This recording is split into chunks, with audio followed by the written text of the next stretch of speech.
प्रभु को धन्यवाद देते हैं आज फिर एक और बार प्रभु के वचन से कुछ बातों को सीख सकें। आमीन। आप खुश हैं? प्रभु का धन्यवाद हो। पिछले दिनों में हम परमेश्वर के वचन में से भजन संहिता 1 और उसके 1 पद पर अध्ययन कर रहे थे और वहाँ इस प्रकार से लिखा है, पढ़िएगा। क्या ही धन्य है वह, क्या ही धन्य है वो वह पुरुष जो दुष्टों की युक्ति पर नहीं चलता, जो दुष्टों की युक्ति पर नहीं चलता और न पापियों के मार्ग में और खड़ा न होता, पापियों के मार्ग में खड़ा होता है और न ठट्ठा करने वालों की मंडली और में ना बैठता है। ठट्ठा करने वालों की मंडली में बैठता है। तो यहाँ मेन बात जो है वो ये है कि धन्य कौन है। यहाँ 3 बातें लिखी है। पहली बात, जो दुष्टों की युक्ति पर नहीं चलता, दुष्टों के साथ संबंध नहीं रखता। बाइबल कहती है यह संसार दुष्टता के वश में पड़ा हुआ है और हम प्रभु के लोग हैं। हमें दुष्ट लोगों से बचना है, दुष्टता करने वालों से बचना है। दूसरा है पापियों के मार्ग में खड़ा नहीं होना, और तीसरा है पाप ठट्ठा करने वालों की मंडली में नहीं बैठना। तो यहाँ 3 बातें हैं, लेकिन पूरी बाइबल में अलग अलग जगहों पर बहुत सारी जगह धन्य कौन है उन बातों को लिखा है। और पिछले दिनों में प्रचार करते हुए 11 बातें मैंने आपको पहले बताई। ये 3 बातें अलग हैं, उसके अलावा 11 बातें बताई। आज मैं आपको 12वीं बात बताने जा रहा हूँ, और 12वीं बात हमें मिलती है भजन 119 और उसका 1 पद। भजन 119 और उसका पहला पद। क्या ही धन्य है वे, धन्य है वे जो चाल के खरे हैं, जो काय के खरे हैं, हैं जी, चाल के खरे हैं, या जिनकी चाल चलन खरा है, खराई। क्या ही धन्य है वे जो चाल के खरे हैं। खराई, खराई हमारे जीवन में आशीष को लेकर आती है। खराई का क्या मतलब है? मिलावट का ना होना, खरा, और किसी अन्य चीज की वस्तु का उसमें मिलन ना होना। ठीक है जी। सबसे पहली बात होती है खरा सोना है। खरा सोना किसे बोलते भाई? जिसमें तांबे की मिलावट या और अन्य धातु की मिलावट ना हो, उसको हम बोलते हैं खरा है साहब। खरा है का मतलब है प्योर है, जो मैं बोल रहा हूं वही है। आप देखते हैं दूध में आदमी पानी मिला के दे देता है, और अन्य जो और खाने पीने की वस्तुएं हैं उनके अंदर भी एक प्रकार की मिलावट है। मिलावट के खिलाफ सरकार भी है, कानून भी है, और परमेश्वर का वचन भी है। इसलिए एक विश्वासी को आशीषित होना है तो खरा जीवन प्रभु चाहता है।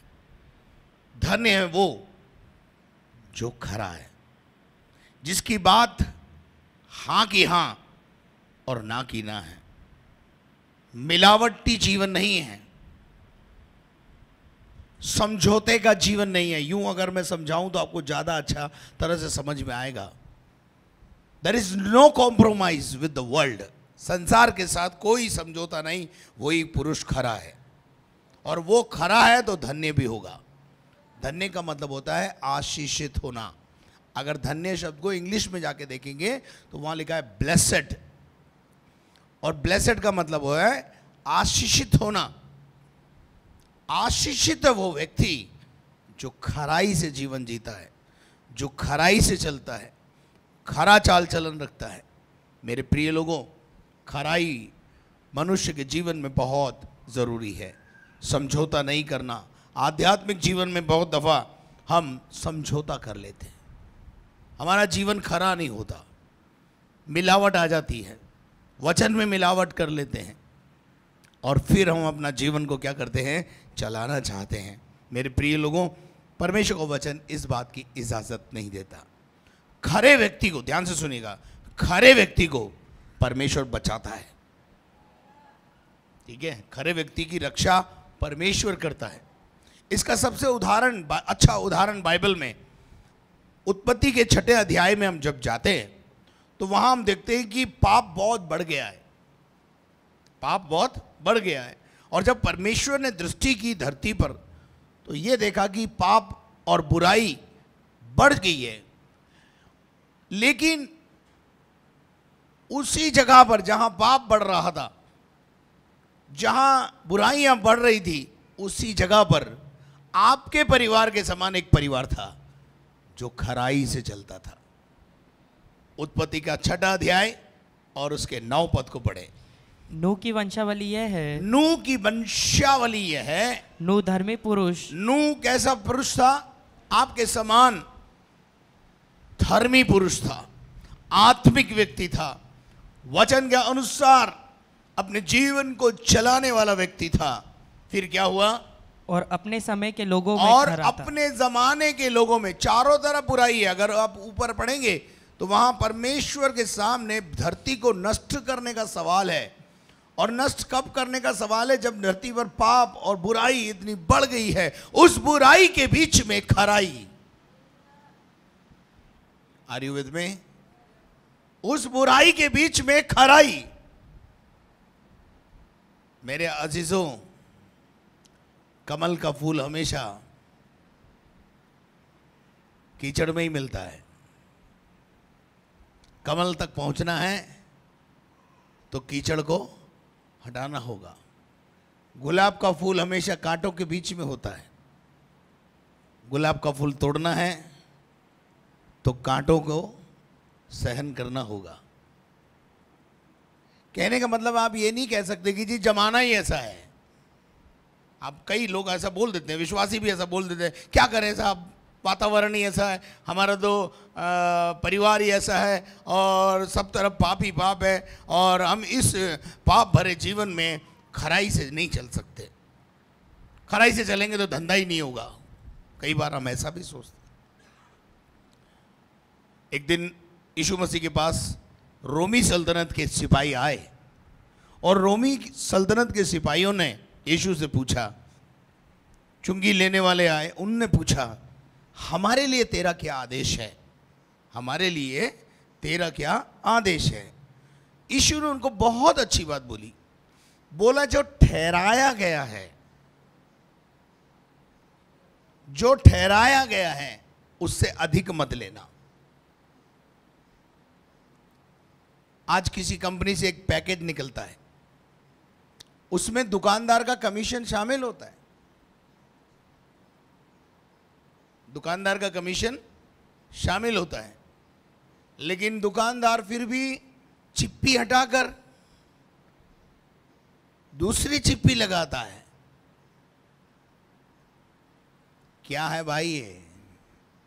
जो ठहराया गया है उससे अधिक लेना है। ये चिप्पी हटाकर खुरच कर अपना भाव लिख देना,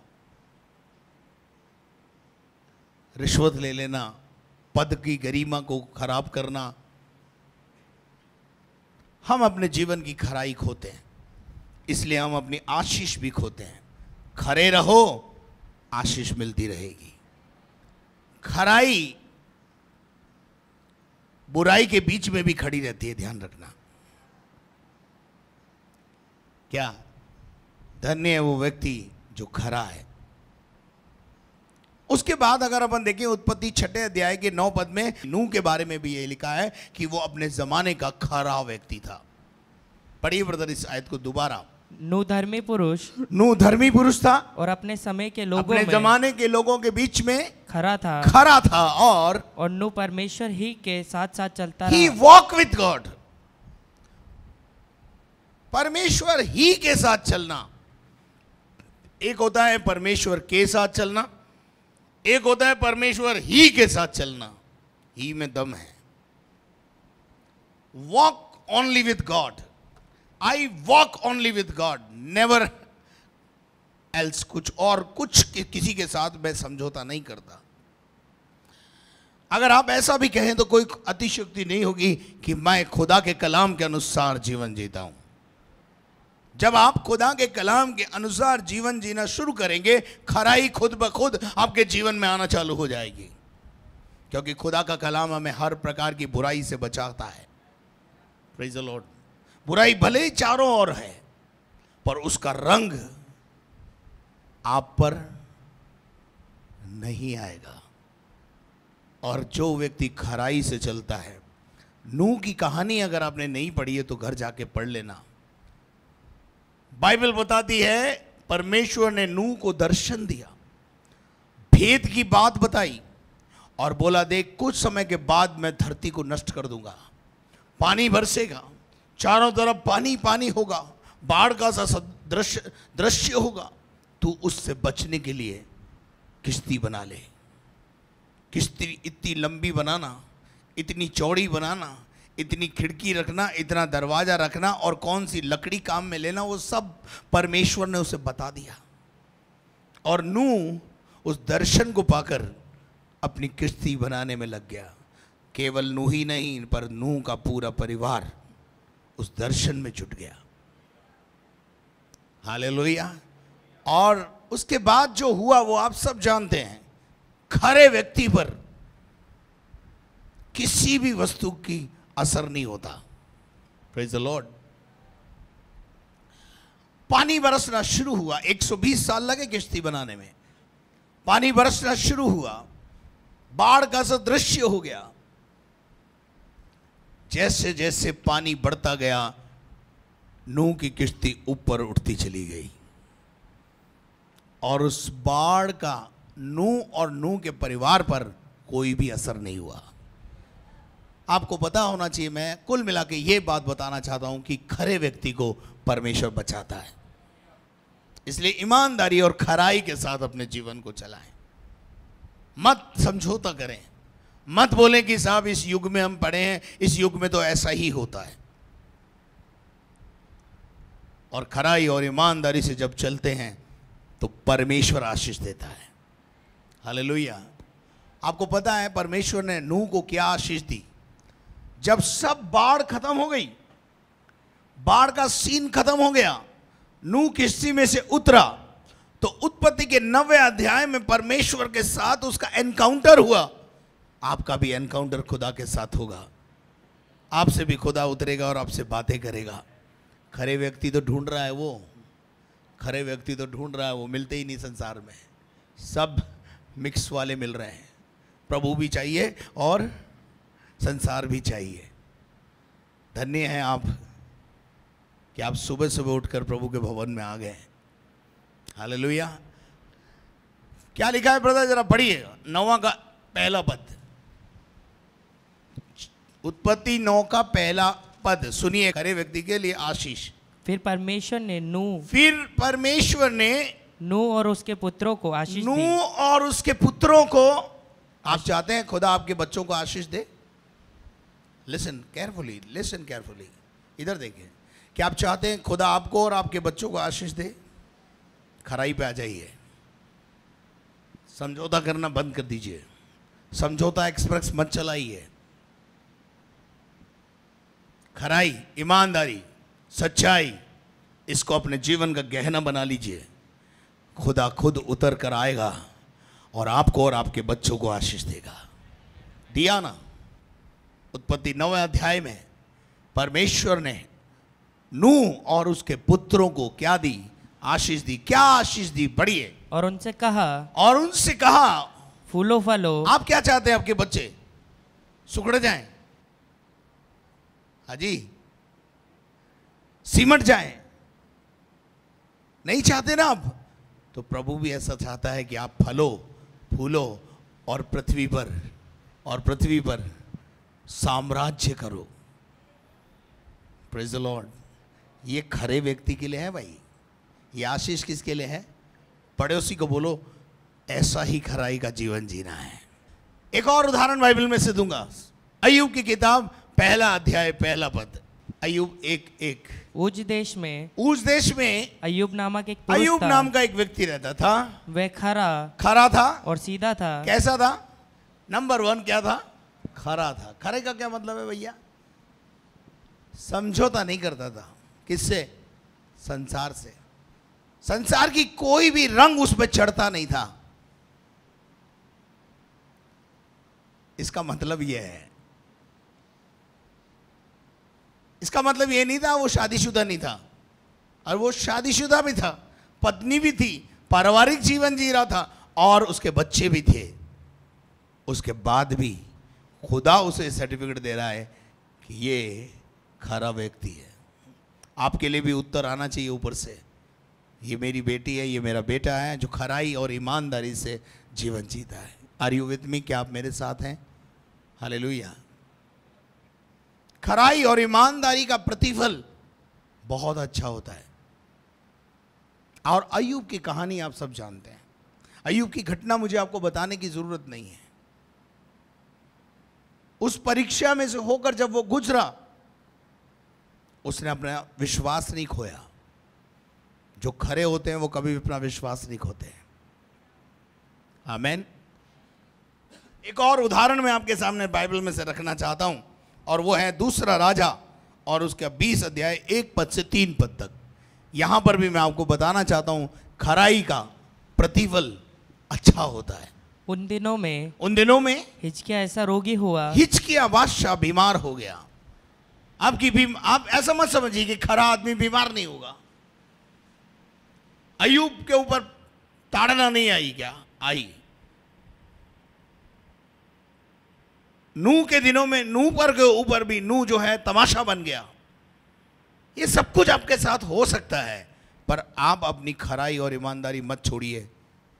एक दिन परमेश्वर की तरफ से एक आवाज आएगी, ये मेरा बेटा है, ये मेरा परिवार है जिसने खराई और ईमानदारी से अपना जीवन जिया है।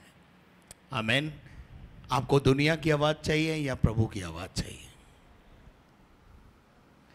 प्रभु की आवाज चाहिए। चलिए आगे क्या लिखा है? हिजकिय्याह ऐसा रोगी हो गया कि क्या हो गया? कि मरने पर था। और आमोस के पुत्र यशायाह भविष्यद्वक्ता ने उसके पास जाकर कहा, परमेश्वर यहोवा यूं कहता है कि अपने घराने के विषय में जो आज्ञा देनी हो वह दे। जो भी तुझे निपटाना है, जो भी वसीयत करनी है तू कर दे, क्योंकि तू नहीं बचेगा। अब तू बचेगा नहीं, तेरा समय आ गया है, मर जाएगा।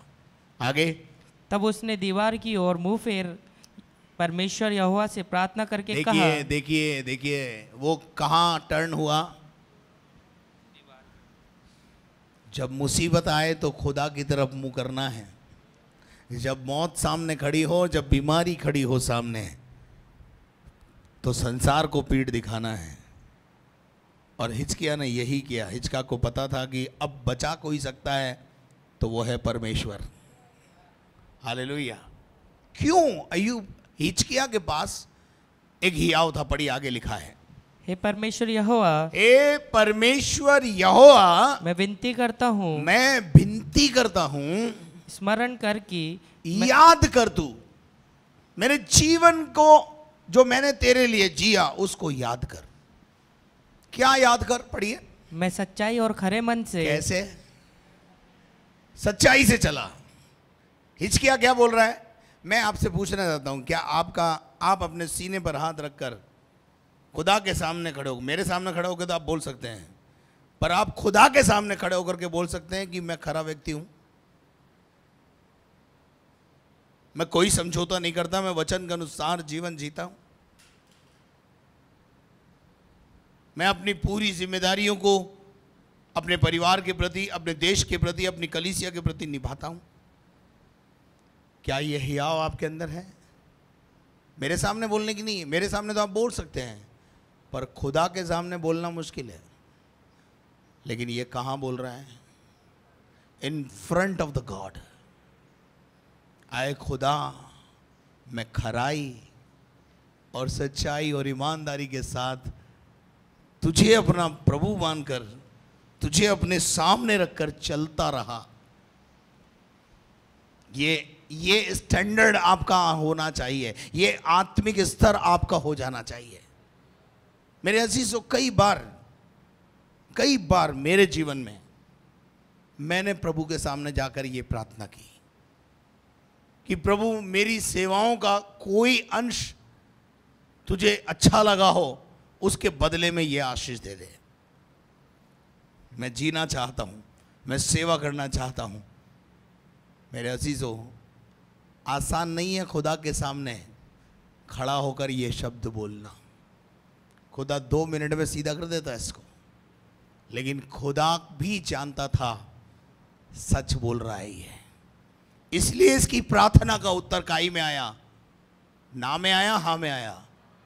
आमीन। खरे व्यक्ति की प्रार्थना कभी कभी व्यर्थ नहीं जाएगी। हालेलुया। इसकी प्रार्थना सुनी गई और आयु के 15 वर्ष बढ़ा दिए गए। खरे व्यक्ति की प्रार्थना, खराई और ईमानदारी से चलने वाला व्यक्ति कभी परास्त नहीं होगा। ध्यान में रखना। दुनिया में ऐसा लगेगा आपको कि सब लोग आपको दबा रहे हैं, सब लोग आपको दबा रहे हैं, लेकिन एक दिन समय पूरा होगा और जब प्रभु आपको उभारेगा तो दुनिया दांतों तले उंगली देती रहेगी और बोलेगी ये क्या हो गया। Praise the Lord. जैसे मुझे देखकर आज बोलते लोग, दांतों तले उंगली ही दबाते हैं, ये क्या हो गया। हमने तो सोचा था 6 महीने में डफली बंद हो जाएगी, हमने तो सोचा था 6 महीने में दुकान बंद हो जाएगी, लेकिन 26 साल हो गए भाई। कितने साल हो गए? 26 साल। ना दुकान बंद हुई, ना डफली बंद हुई, बल्कि डफली और बढ़ती चली गई। आमीन। खराई और ईमानदारी का प्रतिफल इस धरती पर भी प्रभु तुम्हें देगा। हियाव होना चाहिए आपके पास। हियाव किसके पास होगा? जो सचमुच खराई से चलेगा। आप दुनिया के सामने खड़ा होकर के अपने आप को पवित्र पवित्र बोल सकते हो, लेकिन खुदा के सामने क्या बोलोगे आप? खुदा के सामने बेपर्दा हो आप। मेरे अजीजों, अंत में एक और आयत बोलूंगा, उसके बाद खत्म करूंगा। अय्यूब की किताब 17 अध्याय उसका 9वां पद। तो भी धर्मी लोग, धर्मी का काम क्या है? धर्मी लोग अपना मार्ग पकड़े रहेंगे। जो मार्ग आपने पकड़ा है, लिसन केयरफुली, जो रास्ता आपने पकड़ा है, जिस रास्ते पर प्रभु आपको चला रहा है, जिस रास्ते पर आपको प्रभु लाया है, उस रास्ते को क्या करना है? पकड़ के रखना है। क्या करना है? पकड़े रहना। बोलिए, पड़ोसी को बोलिए, जो रास्ता आपको मिला उसको पकड़ के रखना है। Praise the Lord. धर्मी कभी रास्ता बदलता नहीं है, क्योंकि वो खराई ईमानदारी से, जिसने यीशु मसीह को चख कर जाना है ना, वो कभी यीशु को नहीं छोड़ेगा। क्योंकि यीशु मसीह चीज ही ऐसी है, जिसने चख के नहीं जाना, केवल चंगाई के लिए आया था, छुटकारे के लिए आया था, इसी जीवन में आशा रखने के लिए आया था, वो तो अभागा है। लेकिन इस जीवन के बाद एक और जो जीवन है, उसकी बातें यीशु मसीह के अलावा इस दुनिया में कोई नहीं करता है। आमीन। तो यहां लिखा है, धर्मी लोग अपना मार्ग पकड़े रहेंगे और शुद्ध काम करने वाले। शुद्ध काम करने वाले। शुद्ध का क्या मतलब है जी?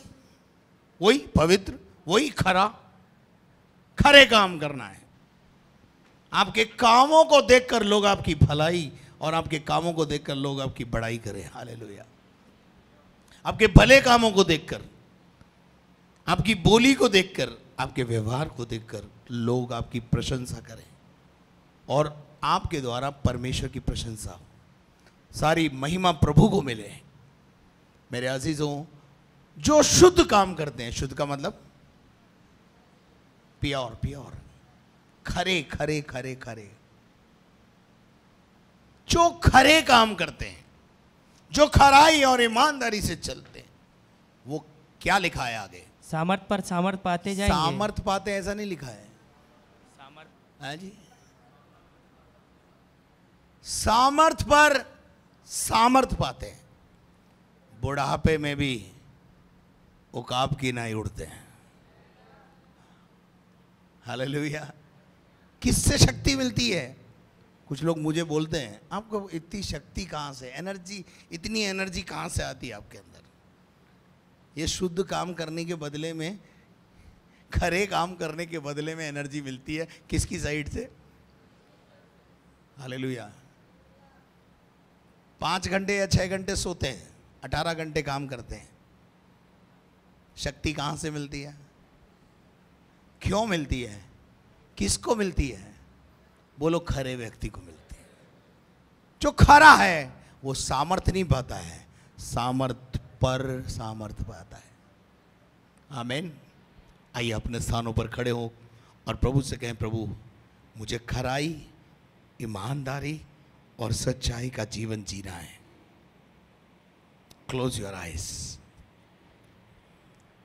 सर्वशक्तिमान परमेश्वर, स्वर्गीय दयालु पिता परमेश्वर, सुने गए वचन के द्वारा तो हमें आशीष दे। हर एक व्यक्ति को खराई, ईमानदारी, सच्चाई के साथ जीवन जीने के लिए बल दे। ऊपर से एक आवाज आए कि यह व्यक्ति खरा है, और खराई का प्रतिफल तू इसी धरती पर और इस धरती के बाद जब हम स्वर्ग में जाएंगे तो देगा प्रभु जी। प्यारे परमेश्वर पिता, हमने 2-3 उदाहरण बाइबल में से देखे जहां उनके लिए लिखा था कि वो खरे थे। प्यारे खुदावन प्रभु जी, हम में से हर एक के पास ऐसा हियाव हो प्रभु कि हम भी तेरे सामने खड़ा होकर हिजकिय्याह के समान कह सकें, आए खुदा मेरे कामों को याद कर, मेरे जीवन को याद कर, मेरी चाल चलन को याद कर, जो मैं खराई ईमानदारी के साथ तेरे साथ चल ताजगी भरा जीवन दे। जब लोग अपने प्रभु जी बिजनेस करते हैं या अपनी नौकरियां करते हैं, इनकी नौकरियों पर, इनके बिजनेस पर, सुनने वालों पर, सब पर यीशु की आशीष बोलता हूँ। सारी महिमा तुझे देते हुए प्रार्थना को यीशु मसीह के नाम से मांगता हूँ। और अब हमारे खुदावंद यीशु मसीह का फजल, खुदा बाप की मोहब्बत, पाक रूह की रिफाकत और शराकत अब से लेकर हमेशा तक हम सबों के साथ होती रहे। और हम सब बोलें आमीन। May god bless you. प्रभु आपको आशीष दे। धन्यवाद।